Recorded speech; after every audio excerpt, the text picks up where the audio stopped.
Bismillah ar-Rahman ar-Rahim. Today, inshallah, we're going to do the 11th hadith from the 40 Nawawi Hadith, and the hadith has a number of details that we need to talk about, inshallah. And the hadith goes as follows: عن أبي محمد الحسن بن علي بن أبي طالب رضي الله عنه. I'm going to annotate so everybody else can see it.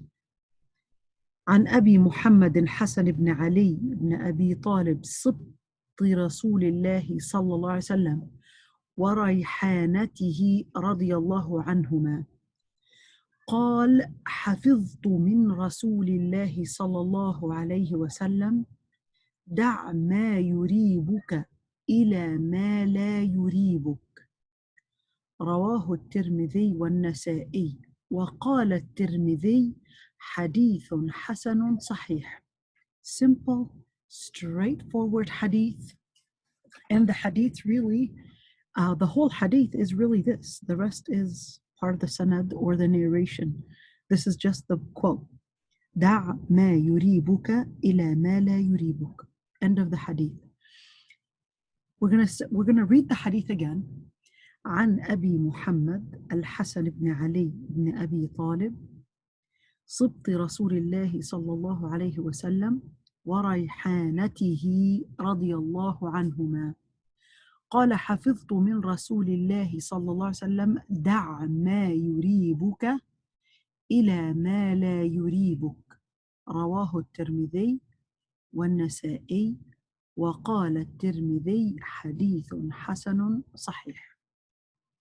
So this is the 11th hadith, and a number of things we learn from this hadith is: number one, عن أبي محمد الحسن بن علي. Abi Muhammad al-Hassan ibn Ali, Abi Muhammad al-Hassan is basically the Prophet ﷺ's grandson. And al-Hassan ibn Abi Talib, al-Hassan ibn Ali ibn Abi Talib is basically one of the most important personnel during the time of the Prophet ﷺ. And of course, he's the Prophet ﷺ's grandson. Let's talk a little bit about al-Hassan ibn Ali ibn Abi Talib. First of all, we see that his name is Abu Muhammad, and scholars actually had different opinions because of the hadith that they should not name by the Prophet ﷺ, and that was because it was harming the Prophet ﷺ. But that was during the time of the Prophet ﷺ, because there was an event that somebody's name was Abu al-Qasim, so called him Abu al-Qasim, and then the Prophet ﷺ responded and he said, not you, him. And that was condescending for the Prophet ﷺ. So that's when the Prophet ﷺ actually said that you can name by my name but not by my kunya.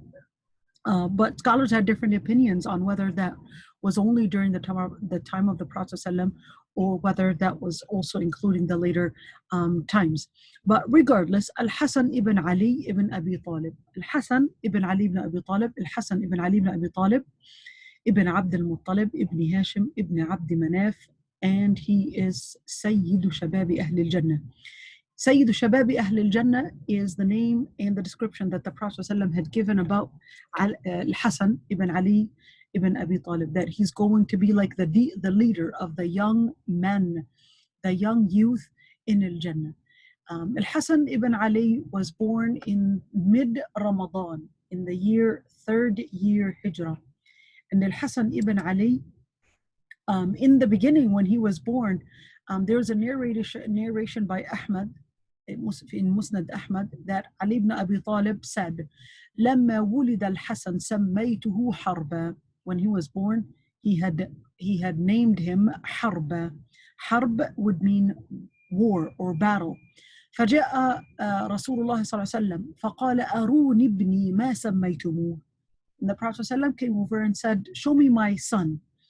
And the word my son, even though the Prophet ﷺ, you might say, well, the ayah says that you are not the father of any of them, that is. So here, Arun ibni, the word ibni does not literally mean my son, but even a grandson can be attributed to the person. So Arun ibni means show me my grandson in the context here. ما سميتموه, what did you name him? قال, that is Ali ibn Abi Talib, قلت حربا. Ali ibn Abi Talib responded, I named him Harb. I named him war or battle. Now, ironically, the Arab used to name men and slaves by battle names and animal names. And because they actually used to think that these names were going to affect the person that is named after that, and it's going to affect their personality, so that they will be strong, that they will be tough, they will be warriors, that they will be able to endure the different hardships. So they would name Harb, they would name Harb, they would name Husam, which means a sword. They would name Haytham. All these names would mean either sword or even different animals that were considered as wild animals at the time.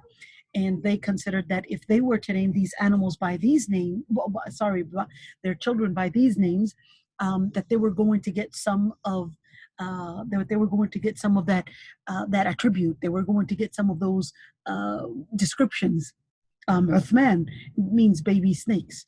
And the list goes on and on with sometimes strange names to us, but later, right now, these names became those names that we name our children with, even though their original sense was actually not necessarily the best in terms of the description of it. But they were named tayammunan bi tayammunan, was like to get the blessing of that certain sahabi that was named by that name.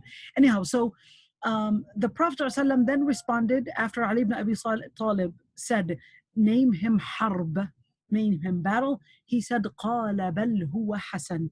The Prophet ﷺ responded, he said, he is in fact Hassan. Hassan, which means good, which means handsome, which means a person full of bounties. And this hadith is actually in Musnad Ahmad.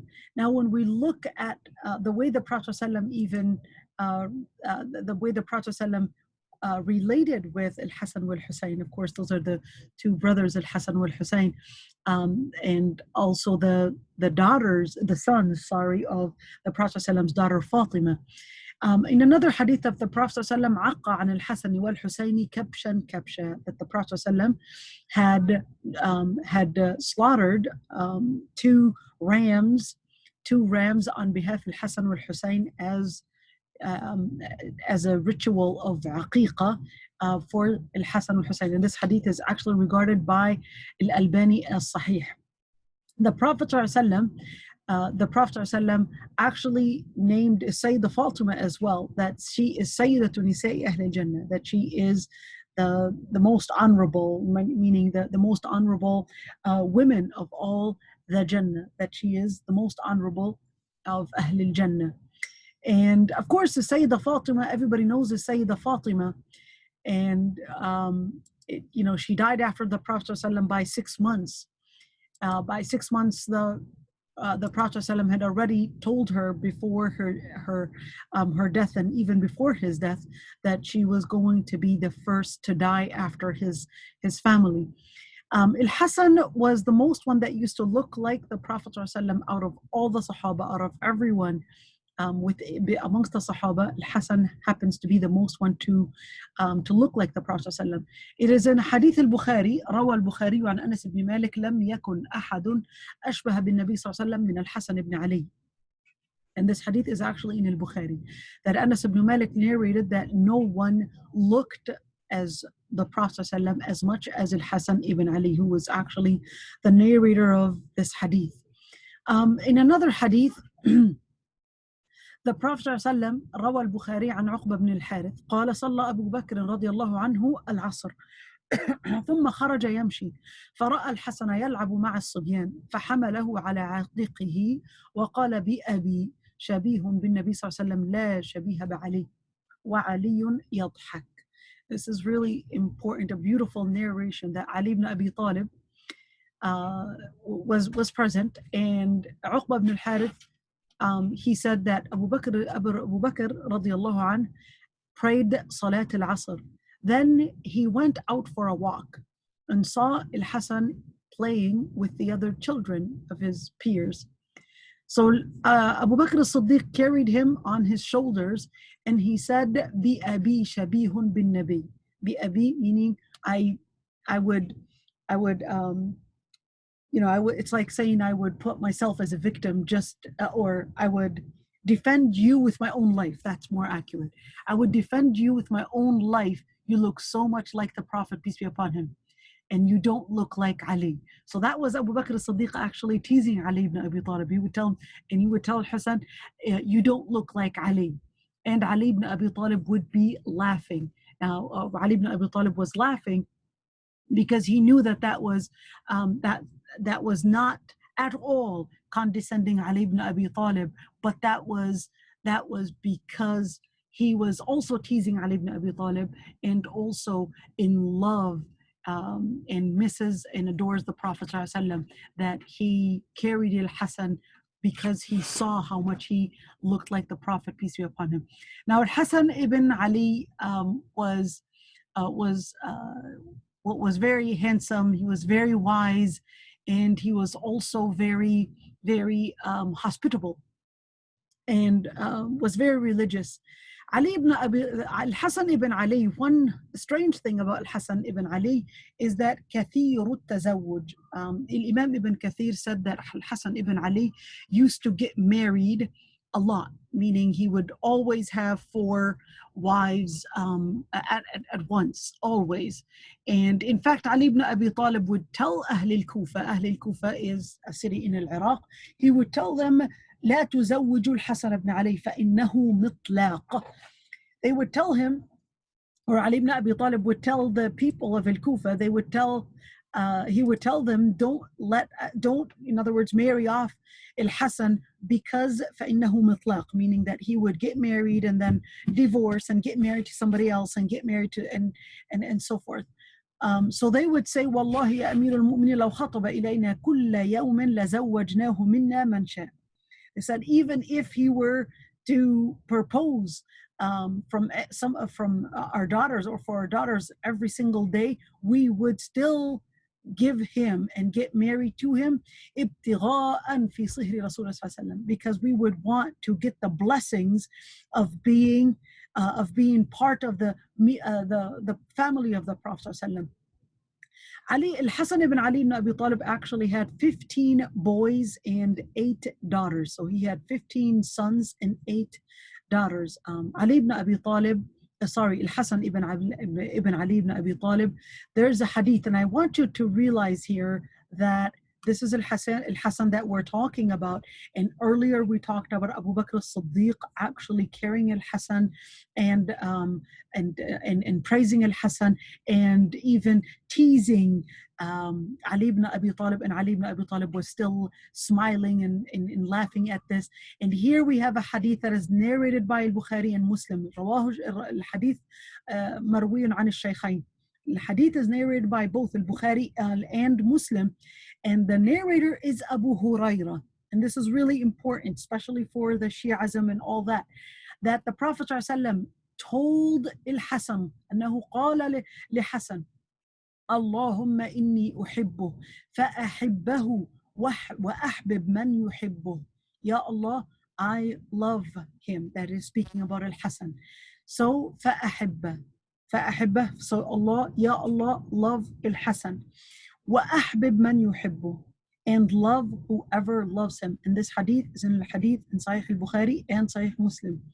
And here we could see that these are from Manaqib Ali ibn Abi Al-Hassan. I keep saying Ali ibn Abi Talib. From Manaqib Al-Hassan. And when we see the later what happened, in fact, the Prophet ﷺ actually said about Al-Hassan that Allah subhanahu wa ta'ala was going to reconciliate through Al-Hassan 2 major groups in the Muslim Ummah. And these 2 major Muslim groups in the Ummah were actually the supporters of Al-Hassan, the supporters of Muawiyah, and the supporters of Ali ibn Abi Talib. Each in both parties were actually in major battles against each other, and Al-Hassan would be the one to eventually to eventually give up. And in one of those narrations, we'll come across it, where Al-Hassan would be the one, as the Prophet ﷺ actually had prophesied earlier in times, that Allah subhanahu wa ta'ala was going to make Al-Hassan the person to reconcile between two major groups within the Muslim Ummah. And that is exactly what happened in the 41 Hijrah. Al-Hassan Ibn Ali ibn Abi Talib was the person to, on the behalf of his martyred father, of course, Shaheed Ali ibn Abi Talib, on behalf of all the family, he decided that he wanted to give up on the request to be the leader and the Khalifa, and pledged for Muawiyah ibn Abi Sufyan to be the Khalifa instead, in order to bring about an haqn lid-dima', in order to bring about the end of bloodshed and the end of war amongst the Muslims, and many of them were actually part of the Sahaba. Now, the Prophet ﷺ, there were many stories where the Prophet ﷺ, like I said in Hadith in Tirmidhi, عن أبي سعيد الخدري قال قال رسول الله صلى الله عليه وسلم الحسن والحسين سيدا شباب أهل الجنة. The Hassan al-Hussein are actually the two Sayyida, Sayyid, like the most honorable, the most honorable, the top of the young youth in Ahl al-Jannah. And this hadith is actually sahih. In another hadith that was also narrated by Tirmidhi, عن حذيفة بن اليمان. Hudhayfa ibn al-Yaman is one of those Sahaba that the Prophet ﷺ had kept the names of the hypocrites, and only Hudhayfa ibn al-Yaman was the one to know them. That the Prophet ﷺ actually said, إن هذا ملك لم ينزل الأرض قط قبل هذه الليلة استأذن ربه أن يسلم علي ويبشرني بأن فاطمة سيدة نساء أهل الجنة وأن الحسن والحسين سيدا شباب أهل الجنة. So there was a narration that there was an angel that came to earth, and never did he ever come down to earth, but he had requested from Allah subhanahu wa ta'ala that he would just deliver his peace to the Prophet ﷺ, and greetings to the Prophet ﷺ, and also yubashir, to bring glad tidings that Sayyidah Fatima is going to be the Sayyidatu Nisa Ahl Jannah, meaning the most honorable of the women in Jannah, and that Hassan and Hussein are going to be also the most honorable of the youth in Al-Jannah. Now, there was a story also how the Prophet ﷺ, in a hadith in Sahih Muslim, that the Prophet ﷺ was, in one morning, he actually was dressed in a murt, which, a type of clothing, and it's like a cloak. And then Al-Hassan ibn Ali came over and he put him inside his cloak. So basically kind of warmed him up with it. And then Al-Hussein came in, and then he warmed him up with his other side of the cloak. And then Fatima came in and also put her inside this cloak. ثم جاء علي فأدخله. And then, he put all of them, warmed them up with his cloak. And then he said, إنما يريد الله ليذهب عنكم رجس أهل البيت ويطهركم تطهيرا. The hadith is actually in Sahih Muslim. And then he recited the ayah.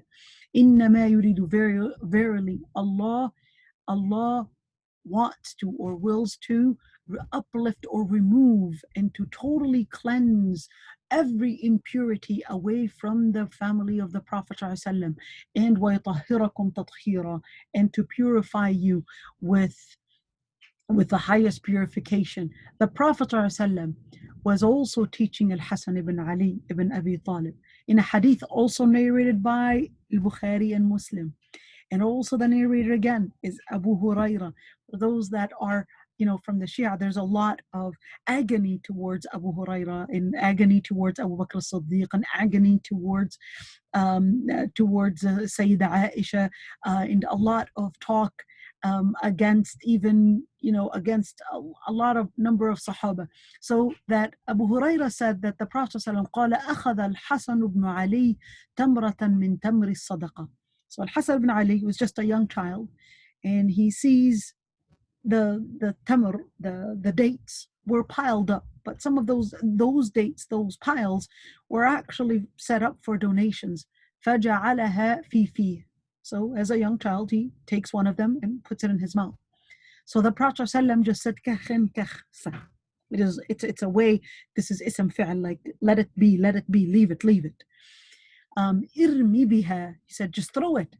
أما علمت أن لا نأكل الصدقة. Did you not know that we don't eat donations? Meaning we don't eat donations from Ahlul Bayt. They're Ahlul Bayt and the family of the Prophet ﷺ, they're not allowed to eat from as-sadaqah. They're not allowed to eat from any donations, and they're right now called the Sayyids. Now we could see that how the Prophet ﷺ was always teaching Al-Hassan Ibn Ali. In fact, Abu Dawood narrated that the Prophet ﷺ taught Al-Hassan ibn Ali, Al-Hassan ibn Ali, he was the one that said, علمني رسول الله صلى الله عليه وسلم كلمات أقولهن في الوتر. So Al-Hassan ibn Ali said that the Prophet ﷺ taught him some words or short phrases that he should say during the Salat al-Witr. Allahumma hdini fi man hadayt, wa afini fi man afayt, wa tawallani fi man tawallayt, wa barik li fi ma a'tayt, wa qini sharra ma qadayt, innaka taqdi wa la yuqda alayk, wa innahu la yadhillu man walayt, wa la ya'izzu man adayt, tabarakta rabbana wa ta'alayt. Let me translate that one. Ya Allah, guide me as those that you have guided, and bless me, afini fi man afayt, meaning good, give me or keep every evil away from me as those that you have kept evil away from them. وَتَوَلَّنِي فِي مَنْ تَوَلَّيْتَ, and guide me as those that you have guided, or with those that you have guided. And bless me with what you had given me, and keep every evil away from me, even that you have destined that it would happen to me. إِنَّكَ تَقْضِي وَلَا يُقْضَى عَلَيْكَ, because you are the one that wills and no one's will goes on top or beyond your will. إِنَّهُ لَا يَذِلُّ مَنْ وَالَيْتَ, and whoever you had guided, whoever you had supported will never be humiliated. وَلَا يَعِزُّ مَنْ عَادَيْتَ, and whoever goes against your rule, whoever you have regarded as your enemy, they will never be honored in any way. تباركت ربنا وتعاليت. You are the most glorious one, وتعاليت, and the most high. And this hadith is actually in Abu Dawood, is narrated by Ibn Abu Dawood, and Al-Albani actually regarded it as sahih. So after his research, he regarded it as sahih. Of course, a lot of things to say about Al-Hassan Ibn Ali ibn Abi Talib. Hassan Ibn Ali ibn Abi Talib had participated in a number of battles with the Prophet ﷺ, later Al-Hassan Ibn Ali ibn Abi Talib refused to participate in the battles against the Muslims. And in موقعة الجمل, I want to read this. قال عبد الله ibn Abbas. Abdullah ibn Abbas, that is Ibn Abbas ibn al-Abbas. خرجنا إلى الجمل, meaning the battle of al-Jamal. We had went to the battle of al-Jamal. 600, there were 600 troops.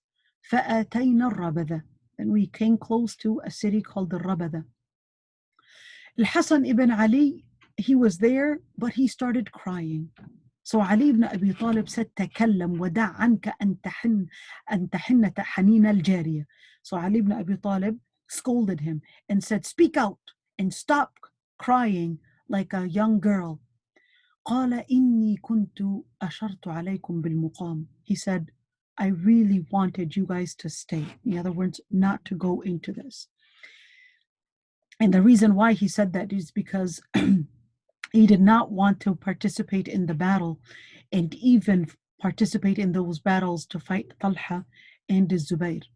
And subhanAllah, this is something that until the time of today we actually see the impact of it.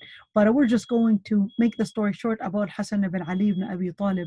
And of course, Hassan ibn Ali ibn Abi Talib was when when Ali ibn Abi Talib was killed, later they actually pledged to Hassan ibn Ali ibn Abi Talib, and Hassan stayed only as a Khalifa for 7 months and 11 days. But then he, like I said, decided that no, he does not want to stay within all this bloodshed, and decided to eventually give it up for Mu'awiyah ibn Abi Sufyan. Hassan ibn Ali ibn Abi Talib actually got really ill for 40 days. And on the 5th of Rabi' al-Awwal in the 49 Hijrah, that is when he had actually died as a result of the illness. And he was buried next to his mother, Fatima, in al-Baqi'. And at the time, he was only 46 years old. So this is just a little bit about Hassan ibn Ali ibn Abi Talib. And let us now, when we talk about Ali ibn Abi Talib, nobody would not know Ali ibn Abi Talib, the Prophet ﷺ's son-in-law. Sibti Rasulullah sallallahu Sibti Rasulullah, and this would mean, this is Al-Hasan. Sibt is the lion. So when we say Sibti Rasulullah, is like the lion. It is a metaphor to mean that they are powerful, that they are strong. وَرَيْحَانَتِهِ رَيْحَانَتِهِ, it's like you're saying it's part of his smell, it's part of him, it's something that is a trace of the Prophet ﷺ. رَضِيَ اللَّهُ عَنْهُمَا, may peace and blessings be upon both of them. So the word عَنْهُمَا refers to Ali and Al-Hasan. Anhuma refers to Ali and Hassan, because both of them were part of the Sahaba. Both of them were from the Sahaba, and both of them were part of the Prophet's companions. Now, when we continue, قال حفظت من رسول الله صلى الله عليه وسلم. So he said, I memorized from the Prophet صلى الله عليه وسلم. دع ما يريبك إلى ما لا يريبك. That he said, leave what you are in doubt of. So leave what you're in doubt of. دع ما يريبك إلى ما لا يريبك. Leave what you are in doubt in to what you are not in doubt in. So we got two matters here: something that you are in doubt about, and something you are not in doubt about. Not in doubt about, which is what you're sure of. This is very similar to another hadith where the Prophet ﷺ, a man comes to the Prophet ﷺ, and he says, I would hear my stomach making sounds, crackling, that is.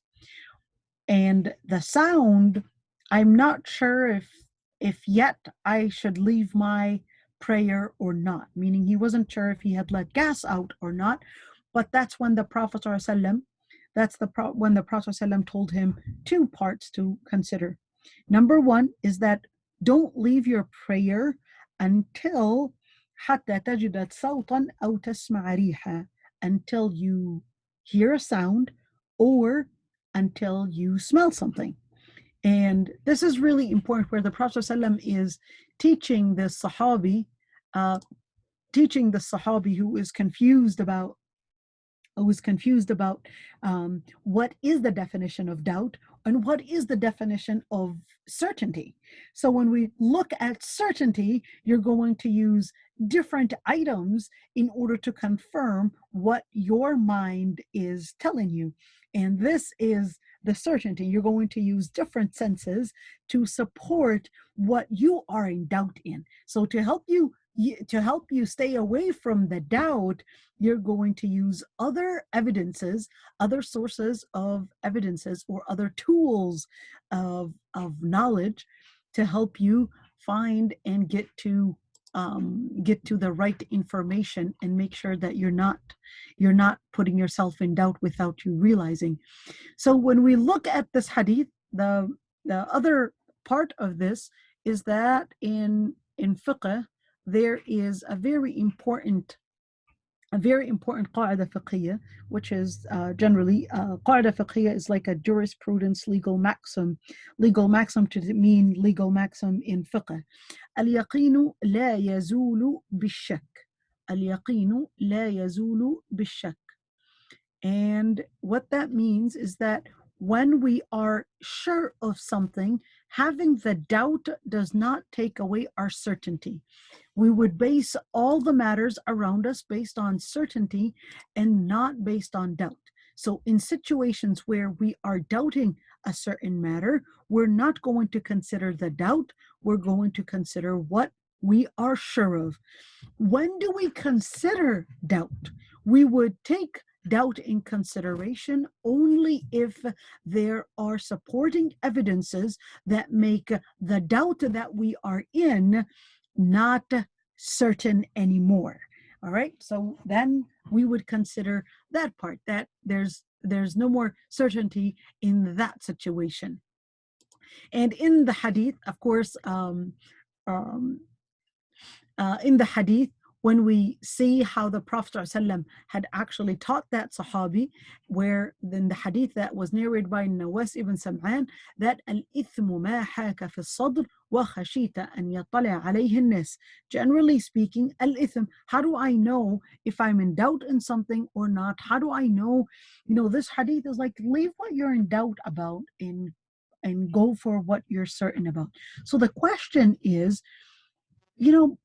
doubt can go in different corners, because it can be doubt in faith, it can be doubt in a practice, it can be doubt in the ruling on a matter. When do I consider it and when do I disregard it as, well, it's not an issue? Is this lacking faith? Is this a sign of me not having good deen, and that's why I'm not considering it seriously? So in situations like that, there is one sign where the Prophet ﷺ said, Al-ithmu ma haka fi sadr. Al-ithm, meaning sin, when you can, one sign, one thing to help you realize if something is not right is that you feel it on the inside, that something is not right. Al-ithmu ma haka fi sadr. Al-ithmu ma haka fi sadr. Sin is what you feel on the inside, what you feel in your heart. Wa khashita an yattali alayhi an-nas.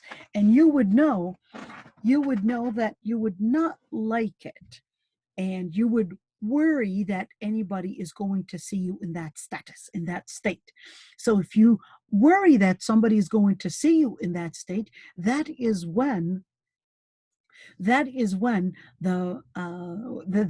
you would want to leave that particular behavior, because you would know on the inside that just as you don't want anybody to see you, that means you're doing something wrong. That means it is your heart telling you that here's that sense that it isn't right. So in situations like that, استفتي قلبك وإن أفتاك الناس. استفتي قلبك, حديث وابصة, that استفتي قلبك وإن أفتاك الناس. And استفتي قلبك, this hadith is actually narrated by Ahmad. استفتي قلبك means ask your heart. In other words, like, go back to your heart and ask yourself, is this really right? وإن أفتاك الناس, even if people would give you the fatwa otherwise. But be careful with this, because especially in our times, with fasad al-dhimam, with people's inclinations going more towards fitna and fasad, this can be very tricky, and sometimes we could easily manipulate ourselves.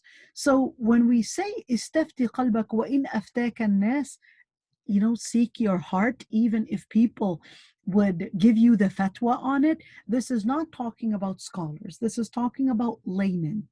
All right. So when we speak about certainty, what we are certain of is that the scholars that have researched Islam have more evidences to prove that such a point is from Islam, or whether such a point is more of our own inclination. So in situations when we look at the hadith, istafti qalbak, this is not on matters where al-halalu bayyin wal-haramu bayyin.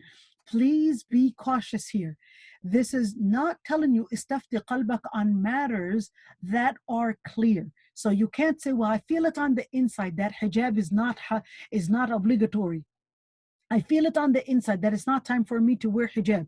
This is not talking about that. There is a direct nas here. There is a direct text here telling you what is halal and what is haram. All right. Istafti qalbak would be on matters that are not assigned by the text to having a halal or haram, which is in the area where another hadith would explain it, where the Prophet ﷺ actually says, Al halalu bayyin, wal haramu bayyin, وبينهما أمور مشتبهة لا يعلمهن كثير من الناس. That al halal is clear and haram is clear, but there are certain matters that may be in the gray area. Not everybody may know the ruling of it. So those are the situations where it may not be clear to many people. Those are the situations where we would regard those gray areas. A helping tool for the gray areas is number one, لا يعلمهن كثير من الناس. The first thing that you want to do is seek scholars research to see if such a matter is halal or haram. So that's the first thing you want to do. You want to make sure that you're seeking the scholars research to see if really there is an answer. If there is no answer regarding these matters, or if you're getting contradictory answers on such a matter, that's when you would want to seek your heart. But not always do you say, well, I'll seek my heart and I don't have to ask, or I can do my little research and I can go back to my heart, and whatever I feel, I just know that this is God's answer to me. Nope, I get this very often. This is not God's answer to you. This is Shaitan's answer. This is Shaitan's answer without us realizing, and not Allah subhanahu wa ta'ala's answer. So we have to differentiate between what is our own Shaitan giving us the wrong answer to, and what is actually an answer from Allah subhanahu wa ta'ala. And that's where we go for what we're certain of and not what we are doubting. Sorry about that. It seems like because of COVID, the internet connection has been extremely slow lately. So sorry about that. So to continue, when we speak about that, this is just to clarify that not because you feel something in your heart, it doesn't necessarily mean that I've got evidence and that evidence is me feeling it on the inside, because it's really hard for you to distinguish between what your mind is saying and what your pleasure and inclinations are giving you in terms of information, and between what is your heart. This can be even a wahy shaitani. This can be a wahy from shaitan without you realizing, and that's why you got to go back to what you are certain of. What are you certain of? You're certain of the scholars research, you're certain of that text, you're certain of halal bayn, haram bayn. And that is why it's extremely important that when we study a hadith, we don't just take one hadith and take it out of the context that the Prophet ﷺ had mentioned it in, and also the rest of the hadith that explain things more. So, دع ما يريبك إلى ما لا يريبك. Now, a number of issues that are very common, and many times it confuses a lot of people, which is the issue of OCD. I'm going to take you to another slide now, and I want you to see it here. So the issue of OCD and doubt in Islam, a very common thing that we get, which is somebody dealing with obsessive compulsive disorder, and they can go in a lot of doubt. And the cycle of OCD can be, it can start out with obsessive thought, and then it becomes that anxiety, and then the compulsive behavior, and then later, if there's therapy, then they'll get that temporary relief. But it actually affects many people, and a lot more than you actually think. So in situations like that, how do we, when we're talking about obsessive thought, it may start out with somebody just keep on getting all these thoughts, am I right, am I wrong, and may go into some kind of probably anxiety and attacks where it comes to them. So they were, for example, wash their hands frequently, redo their wudu, and afraid of maybe impurity or contamination. And they will probably check things, check the oven constantly, check the alarm, check the doors in fear of danger. And they might even always start doubting whether they're sinners or not. Did I do something haram or not? And I'll tell you, if you give your phone number to somebody that is in that situation, that's probably going to be the most number of calls that you will be getting. um, Unfortunately, I end up not answering a lot of these phone calls, because it can be, as a mother, it can take a lot of my time to spend trying to help this person, explain to them it's okay, you must seek therapy.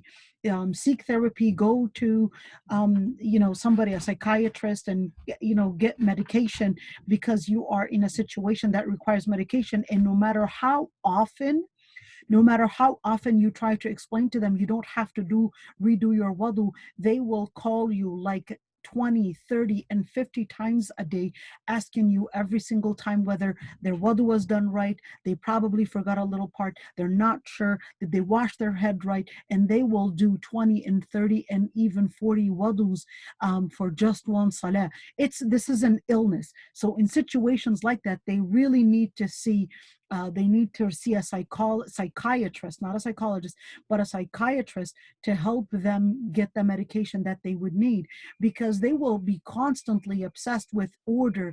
They will be constantly obsessed with the things around them. They will be engaged in superstition and numbers and colors and arrangements and all these different things, and might even always are afraid maybe something will happen. They'll be afraid whether they throw something away, and they're always suffering from that disorder and that PTSD and compulsive buying. They'll go into all these different types of anxieties that the person that's surrounding them may also get into that mode, that they will themselves will start it will start rubbing on them.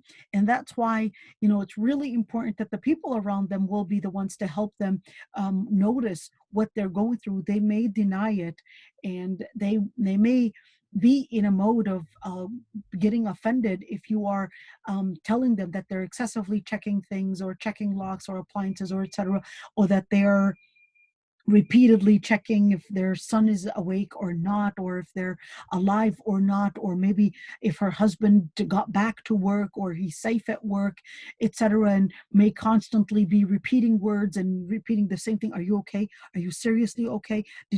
Are you sure you're okay? And they'll keep on repeating those things, and it can actually affect especially marriages. You can have your parents be patient about your situation, but when it comes to husbands and wives, not always are people ready to be patient in situations like that. So may Allah subhanahu wa ta'ala bless our parents, because they will never give up on us. But it can happen that your husband may give up on you, or your wife give up on you, and feel that I can't handle this anymore, and will decide to go for divorce, because it will start rubbing on them, and it will affect them and start giving them anxiety. So in situations like that, there are a number of things to mention. Is that these cases may require medication, and that's something that they should do they should work out with psychiatrists in order to help them seek the right treatment. But in Islam's therapy, in regarding, for example, sin, that this is an illness, and this type of illness does not hold you accountable. Let's say it this way. So they don't have to redo their wudu at all. They could just redo their wudu when they are sure, or you could give them the advice, just redo your wudu every salah, in situations, qiyasan ala a person that is going through ashab al-a'dhar. So sorry about that. Also, Islam forbid repeating unless the person is unsure. So if the person is unsure of that, unless they are unsure, meaning they are certain that they did lose their wudu, which is exactly how the Prophet ﷺ was telling that Sahabi, that don't leave because your mind was telling you that you probably lost your wudu, but you want to be certain by using other methods and other tools.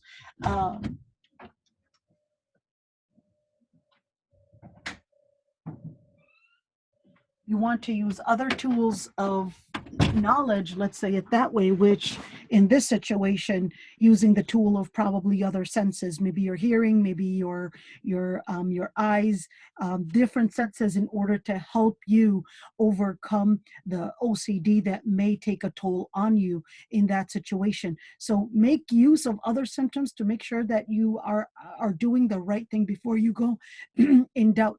The other part, which is engaging in dhikr. Engaging in dhikr helps a lot because it lets your mind focus, take away your focus from the other things around you that may trigger the OCD, and it lets you focus on the dhikr, and that way you won't have time for other things. Usually the OCD, it gets worse. And again, I'm not here speaking as a psychiatrist, because I'm not trained within that field. But I, based on what I see in this, with the people that come to my office and seeking Islamic therapy, this has nothing to do with jinn at all. This has something to do with your biochemical and the different chemicals in your brain. So that's not my field, but in general, engaging in dhikr, it helps you get that mindful spiritual meditation, in where you're connected with Allah subhanahu wa ta'ala, rather than getting all those anxieties on the things around you.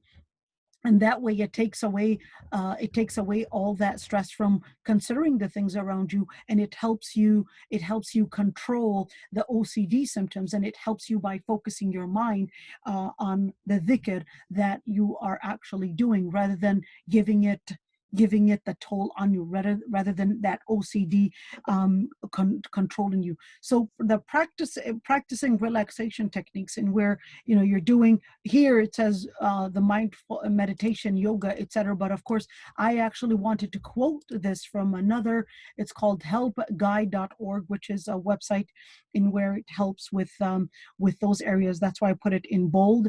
And of course, they'll be discussing it from a secular system, but I quoted this in order to show you that even in those sites, they will be talking about mindful meditation, yoga, deep breathing, etc. But in Islam, we don't do yoga and none of that, because this is a Buddhist way of meditation. But in Islam, we actually engage in dhikr and in salah. So engage in dhikr in replacement of what they would consider as the mindful meditation, etc.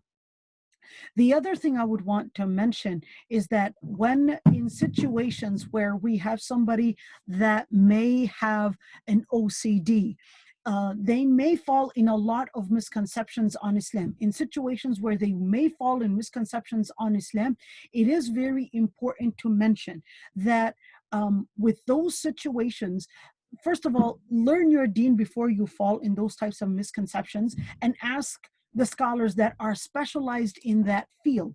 But also, a very important thing to mention is that people that are diagnosed with OCD or have an issue with OCD, we have to keep in mind that we have to treat it as an illness and avoid religious debating with these people.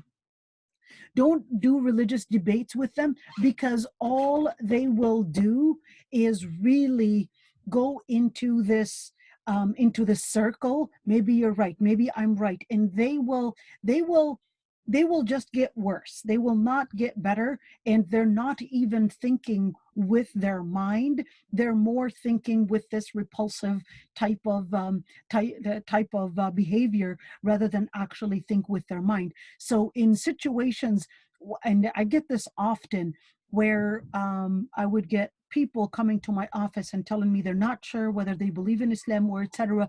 And always the question, that I always ask, do you have an OCD issue? Because at many times the OCD diagnose will tell you whether you should go in any kind of debate or even to dialogue with them about the deen, because many times you would be just wasting your time trying to dialogue and prove to them a religious matter, maybe halal haram, maybe Islam, maybe Nubuwwat Rasul, you would be getting into this constant dialogue thinking that it's an issue of misconception, when in reality, they have lost control over the tool of thinking. They cannot think rationally anymore. So in this situation, they have become in a state of similar to somebody that is majnoon, somebody that is in a tip, or at least within the area of the person that lost their ability to think, lost their ability to focus and really think rationally in such situations.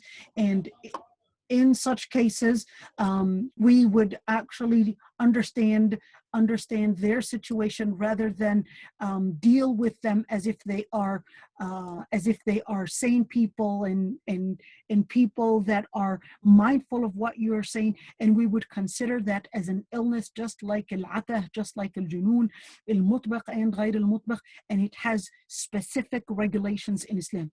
Al-junoon, which is somebody losing their mind, would have different regulations based on the situation. It differs from one person to another, and in those situations, they do have their own fatwa regarding ibadat, regarding ritual, regarding talaq, or regarding nikah, regarding marriage, regarding the relationship with marriage, regarding even the rules of transactions. So in situations like that, then there may be at times where their actions may not be regarded as they are held accountable, and we would actually consider that they should have a guardian to issue the different actions or the different matters on their behalf, because these people are considered at the time, would be considered that they are not fully in their full state of aql or in full state of taklif.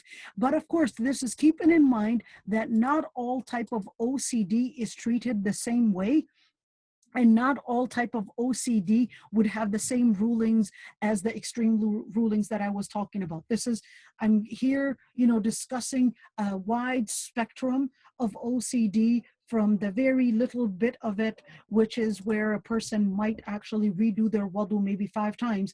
That's not even close to somebody that may do it, or may even spend hours just trying to do one wudu, and may even go from one salah to another, and all they're doing is just behind the sink. So in situations like that, like I said, because we're actually discussing the hadith, it's very important to keep those notes in mind. So this is, if anybody would like to ask any questions regarding this hadith and regarding the topic that we had discussed, I would be happy to unmute you and give you the chance to ask any questions. So if anybody has any questions and wanted to raise their hand, you can, or you can raise your hand and I will unmute you and you can ask the question, inshallah.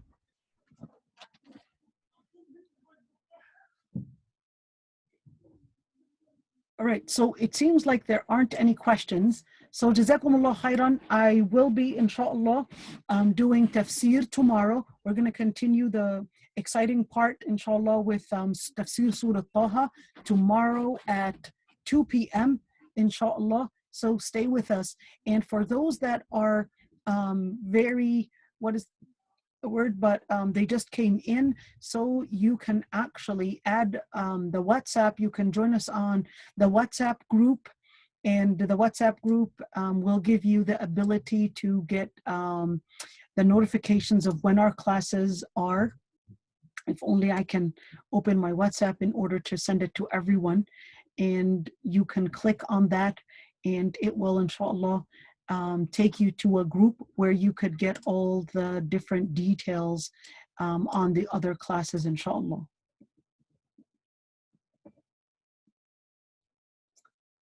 So if anybody has any questions, I'll give you a few seconds, inshallah. you can ask those questions, whether related to this topic or outside of this topic, inshallah. So here's a question. Oh, wa iyyakum, wa iyyakum. And jazakumullah khairan, everyone. I know today was a tough day because the connection was not doing very well. What is up with the WhatsApp group? So the WhatsApp group, for those that want to join, you can actually get updates on the WhatsApp group. So I will be putting up a WhatsApp group, and that way you can get the notifications, and it will update you. It will tell you, here's a class, join us, and it will, or if there's a class that got delayed or something, it will update you. So this is the WhatsApp group, and I put it up there so you can actually click on that link, and you can join us in the WhatsApp group and get the notifications or whenever we have any classes coming up. All right, so jazakumullah khairan, everybody. Assalamu alaikum wa rahmatullahi wa barakatuh.